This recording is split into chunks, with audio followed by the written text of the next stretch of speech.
ఎప్పుడో మరుగున పడిపోయిన కేసు ఇప్పుడు ముందుకొచ్చి చంద్రబాబు గారిని ఇబ్బంది పెడుతోంది. అయితే మరి కేంద్రంలో ఎన్డీఏలో భాగస్వామి కాబట్టి ఏం కాకపోవచ్చు.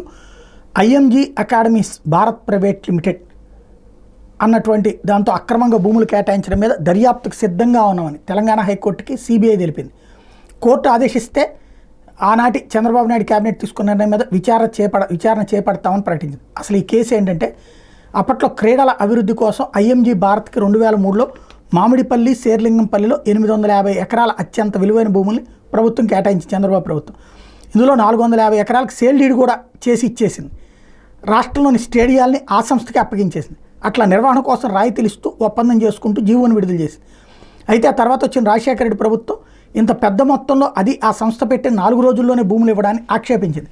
ఎలాంటి క్రెడిబిలిటీ లేని సంస్థకి స్టేడియాలు రైతులు ఇవ్వడం ప్రజాధనం దుర్వినియోగం కిందకి వస్తుందని భావించి ఒప్పందాన్ని జీవోని రద్దు చేసింది. దీని మీద బిల్లీరావు హైకోర్టులో పిటిషన్ వేస్తే వైఎస్ఆర్ ప్రభుత్వ నిర్ణయాన్ని న్యాయస్థానం సమర్థించింది. ఆ భూముల్ని స్వాధీనం చేసుకోవాలని 2024 మార్చిలో ప్రభుత్వాన్ని ఆదేశించింది. అయితే ఇదే అంశం మీద సిబిఐ దర్యాప్తు కోరుతూ పలు పిల్స్ దాఖలైతే వాటి మీద విచారణ కొనసాగుతోంది. ఈ నేపథ్యంలో సిబిఐ తరపున అడిషనల్ సోలిసిటర్ జనరల్ నరసింహశర్మ వాదనలు వినిపిస్తూ కోర్టు ఆదేశిస్తే దర్యాప్తు చేపట్టేందుకు సిద్ధంగా సిబిఐ ఉంది. ఈ మేరకు department of personal and training DoPT CBI affidavit కూడా దాఖలు చేసి విచారణ చేపట్టడానికి మాకు ఎట్లాంటి అభ్యంతరం లేదు, అత్యంత భారీ కుంభకోణం ఐఎంజీ భారత్కి భూ కేటాయింపులు వెనక ఎవరున్నారు తేల్చేందుకు సిద్ధంగా ఉన్నామని చెప్పినటువంటి నేపథ్యంలో ఏం జరుగుతుంది అనేది చూడాలి. కోర్టు ఆదేశిస్తే విచారణ జరగాల్సి ఉంది.